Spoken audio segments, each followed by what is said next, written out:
For centuries, we've been told that Islam came to South Asia by the sword, that it arrived as an invading force, foreign and unwelcome. But what if that story, repeated in textbooks and political speeches alike, is not just incomplete, but entirely misleading? Welcome to A Book of Conquest, where we journey beyond the myth to uncover a richer, more complex history rooted in dialogue, not domination. Today, we're taking a deep dive into, well, one of the most sensitive, really fought-over questions in South Asian history. How exactly did Islam arrive on the subcontinent? The story most of us know, the one that gets told again and again, it focuses so heavily on those 8th century military campaigns into Sindh under the Umayyad Caliphate. It paints this picture of, a stark confrontation, foreign invaders clashing with native populations. And it sort of sets the stage for 1,000 years of difference, of conflict, leading right up to the violence of partition. And that narrative isn't just academic, is it? It's lived history. It shapes identity, political discourse, in really powerful, often harmful ways across the region today. Yeah. It fundamentally defines who gets seen as, well, indigenous and who's seen as the eternal outsider. Absolutely. And our guide for this deep dive is a truly eye-opening book, A Book of Conquest by Manan Ahmed Asif. He really zeroes in on a specific historical text, the Chachnama. Ah, yes, the Chachnama. Which is often treated as the definitive account, right? Okay. The source for that 8th century conquest story. Right, the foundational text. But Asif argues we've been reading this text completely wrong. His mission, and what we'll explore today, is to argue that the Chachnama isn't primarily a history of conquest, and maybe not even an 8th century translation at all. Which is a huge claim. It is. Yeah. Instead, he reveals it as a rich work of political theory, written centuries later in its own distinct 13th century context. And what's fascinating here is how profoundly that changes everything. I mean, really shifts the ground. But to grasp why rethinking the reading of just one historical text is so impactful, we probably need to step back a bit. Okay. And think about the power that origin stories hold. Not just for individuals, but for nations, for communities. Oh, absolutely. We love our origin stories, don't we? They feel foundational. Exactly. These narratives of origins, genealogies, they're crucial frames for how we understand the past and ourselves within it. For modern nations especially, having a distinct origin story, a proud lineage, it feels essential. It gives that sense of identity. Yeah, a sense of identity, a perceived, linear path through time. And it supposedly imparts national values or character, the kind of stuff you find distilled in textbooks. You see it everywhere, really. The U.S. has the founding fathers kind of frozen in time as the origin point. Right. Germany looks back to Arminius, France to Charlemagne, England has King Arthur, India often looks to figures like Ashoka. And these aren't just historical figures, are they? They perform a kind of mythical work. They evoke loyalty or define a past that feels perpetually renewable. And this impulse, this inquiry into origins, it became particularly intense during the European Enlightenment. Right, that period of intense questioning. Exactly. And it wasn't just about Europe's own origins, language, society, whatever. It extended forcefully to the people they colonized. They started these massive scientific investigations to uncover the supposed origins of the colonized world, including India. And this is where that specific South Asian origins narrative we started with really takes root, isn't it? The one that insists Islam is inherently Arabian, geographically alien to India. Precisely. And therefore, its followers must be outsiders. It's a logical leap, but a powerful one. And this outsider origin, it gets constantly reinforced, right, by pointing to multiple moments of Muslim arrival. Yes, almost as if each wave confirms the original foreignness. It's quite clever, in a way. You have the 8th century campaigns in Sindh with Muhammad bin Qasim. That's classic starting point. Then the 11th century incursions from Ghazni, Mahmud of Ghazni. Another key moment. And the 16th century arrival from Kabul with Babur, founding the Mughal Empire. And these distinct historical events, spread across centuries, involving different people, different contexts, they often get collapsed, just sort of mushed together into a single timeless idea. Islam in India is perpetually foreign. And it gets even more complicated because the history of political states identified as Muslim in India gets completely fused or conflated with the social and cultural lives of all Muslims across the vast subcontinent, past and present. Yeah, that's a crucial point. The political becomes personal, becomes collective identity, regardless of individual history or local context. So, what does this all mean in the real world? If we connect this origins narrative, this idea of the Muslim as always fundamentally an outsider to modern history, you see its direct impact. It's unavoidable. It was a primary ideological justification for the 1947 partition of colonial India. Absolutely. A core driver. This isn't just dry history, it's the stuff of major political movements with devastating human cost. Think about how Muhammad Ali Jinnah articulated this in 1940. Right, his first speech, he argued that Hindus and Muslims were two distinct nations, belonging to two entirely different civilizations. Different civilizations. Yeah, he claimed they had conflicting philosophies, social customs, literature, histories, even different heroes and foes. You know, the hero of one is the foe of the other. That's a stark division. It is. And he based his call for a separate Pakistan on this idea of a singular, unified Muslim body across India, defined by shared cultural practices and, crucially, a fundamentally different interpretation of history compared to Hindus. And then you look at the other side, at Hindu communalism, championed by figures like V.D. Savarkar and M.S. Golwalkar. Their perspective was equally shaped by this origins narrative, but in a different way. How so? They saw the arrival of Muslims not just as a historical event, but as an evil day, the beginning of a long, long struggle against despoilers. Oh, evil day. Yeah. So every subsequent Muslim political presence was framed as just another battle in this ongoing war of attrition. And the source mentions the destruction of the Babri Masjid in Ayodhya in 1992 as a kind of chilling culmination of this. It does. A moment where historical time and mythic time just collapsed into one, where this narrative of an ancient struggle against an outside force was violently enacted in the present. Very powerful, very destructive. What really stands out here is that, okay, Jinnah's politics led to separatism, and Hindu communalism often fueled calls for vengeance or reclamation, but both started from that same core premise, didn't they? Exactly the same premise. Muslims were fundamentally outsiders. They both insisted on this deep, ancient difference spanning 1,000 years. And they used opposing readings of the historical past to justify their present-day claims. Precisely. And this narrative, sadly, continues to fuel contemporary violence and political rhetoric. It insists on a perceived, always-there difference. It constructs this binary. The foreign is either something to be welcomed as a deliverer or something from which one must be saved. There's rarely middle ground in that framework. Now, historians haven't just ignored this complex past, have they? The source mentions important scholars Romila Thapar, Dinendra Pandey, Uma Chakravarti, Richard Eaton, Cynthia Talbot, Shahid Amin. Oh yes, a lot of crucial work has been done. They've really critiqued the idea that South Asian history is just one long, inevitable story of violence between two static communities, Hindu and Muslim. They've explored how those categories evolved. Exactly. Showing they weren't just colonial inventions, though colonialism certainly shaped them, but arguing for a much more complex, multiple understanding of identities in pre-modern India. There was still a gap. The source suggests that even this vital corrective work, for all its strengths, often didn't fully challenge the centrality of the origins narrative itself. That's the subtle but critical point the book makes.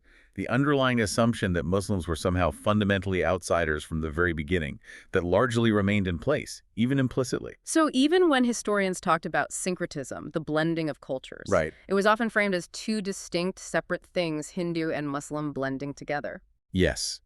Rather than questioning the premise that they were ever fundamentally separate and distinct from the start in every context, it kept the core difference intact, even while discussing interaction. Okay, I see. And this origins narrative has had a profound, almost physical impact on the study of history itself. It really has. It governs how we understand the past, creating what the source calls intellectual partitions. Powerful metaphor. Intellectual partition, like the actual partition. Exactly. Historical scholarship gets carved up in ways that mirror the physical partition of 1947. Pakistani history might neglect Muslims who remained in India. North Indian history might ignore crucial pre-13th century history in areas that became Pakistan. South Indian history can sometimes overlook its long-standing Muslim communities. So the way history is written reflects the geographical division. The silences, the divisions, yes, they mirror the physical one. Which brings us back to the book's core argument. It's an argument against this whole idea of origins. Taking aim squarely at it. And it specifically targets the Chachnama because it's seen as the text, the one that really cemented this origins narrative for centuries. And here's where it gets really interesting and, frankly, quite surprising for many people. This 13th century Persian text, the Chachnama, which we now know is 13th century. right, this text became viewed for 200 years as the authoritative history of Muslim origins and conquest in India.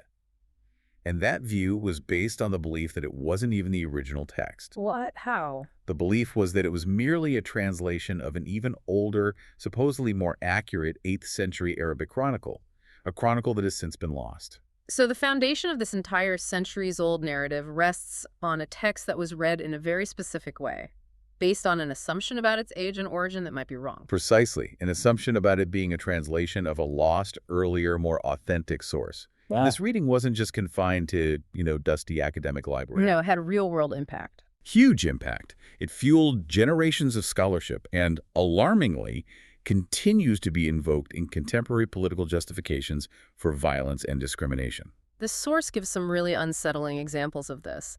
It mentions Faisal Shahzad's email in 2006. Yes, referencing the story from Chachnama about Muhammad bin Qasim attacking the subcontinent because of a raped Muslim woman. And directly linking that supposed 8th century event to modern disrespect of the Prophet. It's a direct line drawn across centuries. Or Javed Chaudhry's column in 2008, literally wishing for a Muhammad bin Qasim to appear and hear the screams of Afia Siddiqui. Chilling. And there have even been calls for contemporary figures to be the Muhammad bin Qasim of the pen. So these are instances where a specific event described in the origins narrative, drawn from the Chachnama, the supposed rape of a Muslim prisoner, is used as a direct trigger, a genesis for political action today. Exactly. It explicitly connects a perceived moment of past glory or past trauma, depending on your perspective, to present-day grievances. The past isn't past at all. So how did this text, the Chachnama, get read and, according to the book, misread for so long? What was the framework? Well, the dominant framework, especially coming from colonial historians, was extremely narrow. They saw the Chachnama's value only as a potential source for verifiable facts about 8th century events. Because they thought it was basically an 8th century text. Because they believed it was a translation of an 8th century text, yes. Its value was purely derivative, pointing back to that supposed lost original. So anything in the text that wasn't like a date, a place name, a battle description, anything that wasn't a hard fact about the 8th century conquest was just dismissed. Pretty much. Written off as romantic gibberish was one delightful phrase used, just fluff around the historical core. Romantic gibberish, wow. And nationalist historians, interestingly, often continued this approach, treating it like a carrier text, something you strip down to extract the hidden, historically accurate facts. So they weren't interested in reading the text as a whole, understanding its literary style, or considering its actual context. No, not really. The focus was mining it for details that fit the predetermined narrative of a universalized conquest. The actual context, 13th century Uksh, where it was written, was largely ignored. And this approach persisted, even among respected historians. Oh, yes. The source mentions figures like Muhammad Habib, who trusted the invasion parts but dismissed the earlier sections about Chach.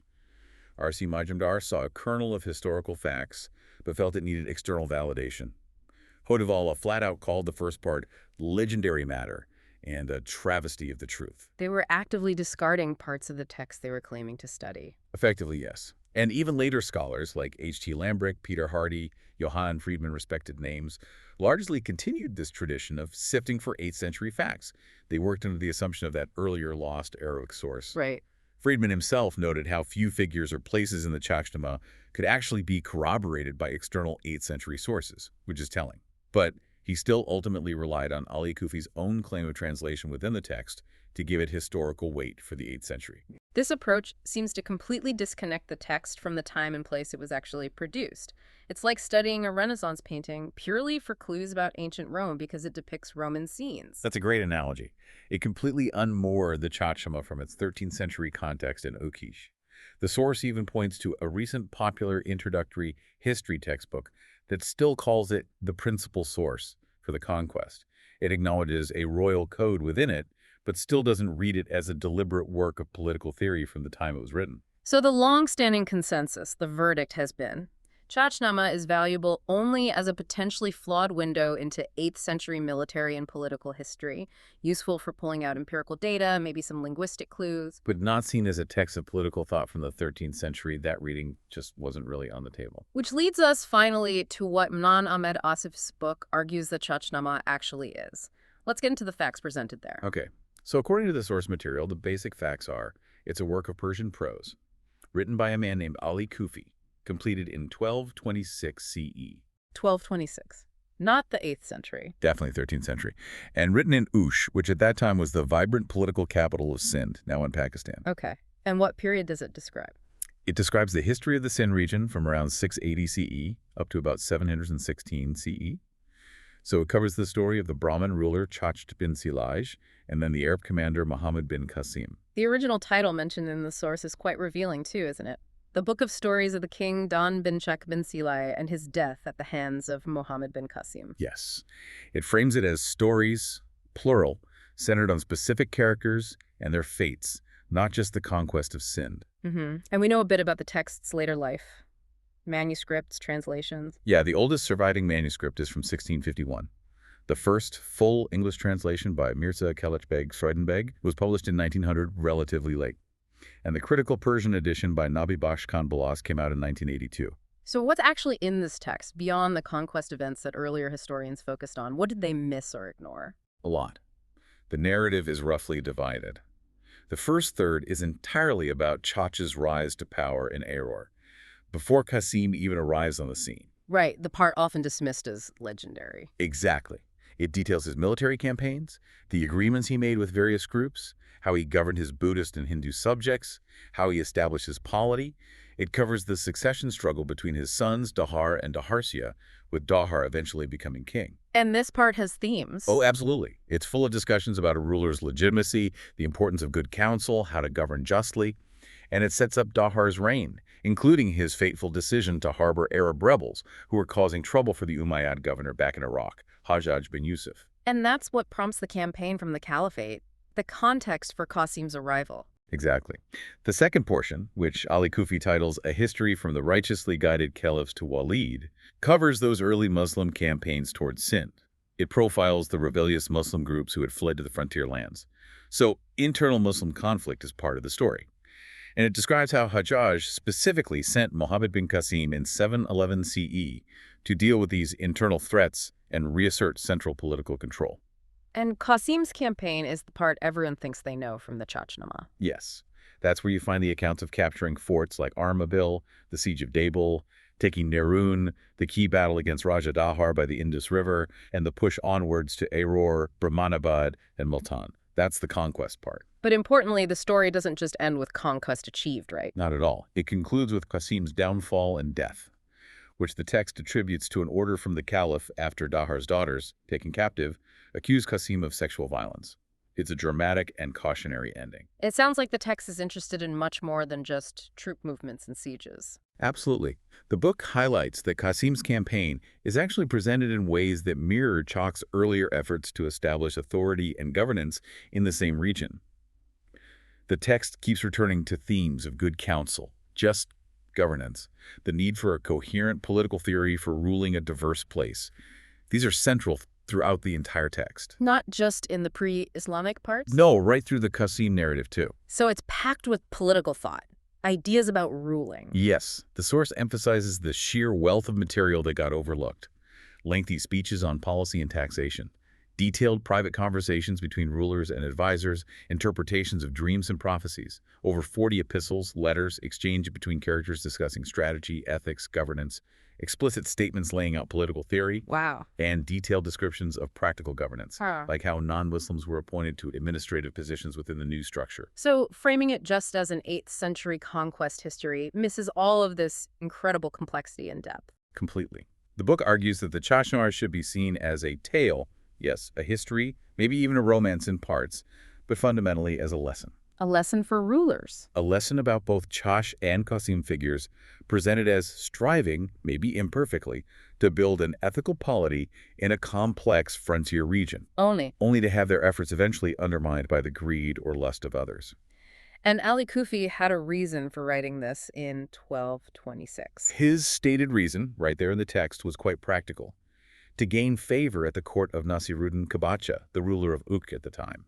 He was essentially offering this text, this complex history full of political lessons, as a guide for contemporary rulers, a mirror for princes, drawing on the past. Which brings us squarely to the two crucial, really transformational claims of Manan Ahmed Asif's book. First, Chachnama is not a work of translation from the 8th century. Foundational claim number one. And second, it is not primarily a book of conquest. Foundational claim number two. And if you accept those, everything changes. Because by letting go of that long-held assumption, the 8th century conquest narrative, we're free to read it for what the book argues it truly is: a text of complex political theory from its actual time, the 13th century. Right. A product of its world, not just a window onto an earlier one. And the methodology is key here, right? It involves reading the entire text, all of it, not just picking the bits that seem to fit a predefined idea of 8th century history. Exactly. You have to engage with the whole thing. Untangle the different genres and layers within the text. Yeah. The historical accounts, yes, but also the literary elements, the dialogues, the explicit political discussions, to understand the political vision Ali Kufi was presenting to his 13th century audience in Uch. Because past scholarship, focused solely on extracting those facts for an assumed 8th century truth, Ended up discarding large parts of the text. And in the process, it turned these complex historical figures into simplistic, almost cartoonish present-day heroes and villains, stripped of their original context, their ambiguities, their 13th century framing. So the book argues that the Chachnama is essentially a prescriptive text, offering advice for its own time. Yes, that's the core argument. It's a prescriptive text arguing for a particular way of governing in the 13th century. It advocates for what the author calls a dialogical present, a way of ruling based on conversation, negotiation, incorporating different voices. A political system capable of encompassing diversity? Precisely. A political system that acknowledges and works with the existing diversity of Sindh. And it does this, the book argues, by drawing consciously on the rich intellectual traditions, Sanskrit, Arabic, and Persian, that were available to learned scholars and rulers in a cosmopolitan center like Uch at that time. And this requires putting the text firmly back into its original home, 13th century Uch, not seeing it as just about the 8th century or as just a generic Islamic text. Absolutely. You have to situate the text in its specific historical and geographical site of production. Yeah. Read the space through the text and the text through the space. Understand Uch in 1226. And this directly challenges that intellectual partition we talked about earlier. Yes, the way modern political divisions, India-Pakistan, have sometimes stopped historians from seeing the interconnectedness of the pre-modern past, especially in regions like Sindh, which sit across modern borders. It also makes you wonder, doesn't it, why did this text endure? Why did it persist in cultural memory for 8 centuries? That's a great question. The book suggests it's because it wasn't just a static historical account. It's a living text, something deeply embedded in the material and cultural history of Uch itself, even today. So it resonated locally. It seems so. The author's own fieldwork, actually walking through Uch between 2009 and 2012, was part of this process trying to reimagine that 13th century world, seeing Uch not as some dusty, forgotten place on the periphery of Delhi or Lahore or Islamabad, but as it was then, a significant political and intellectual center in its own right.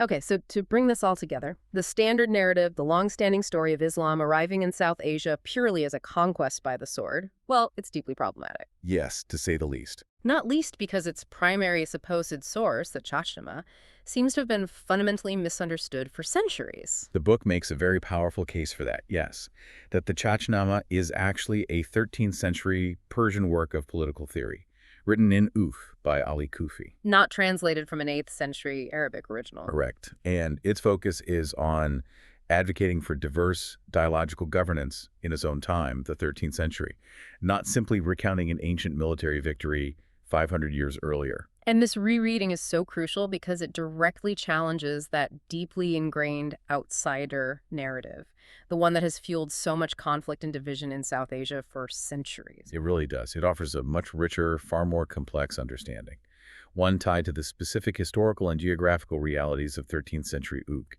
It shows that sophisticated discussions about ruling diverse populations, about incorporating difference, were happening centuries earlier and in different ways than the traditional conquest narrative allows. It suggests a different kind of beginning, or rather, a different way of understanding continuity and change. Perhaps the most powerful stories we can uncover about the past are not, in the end, the simplified narratives of who arrived first or who conquered whom.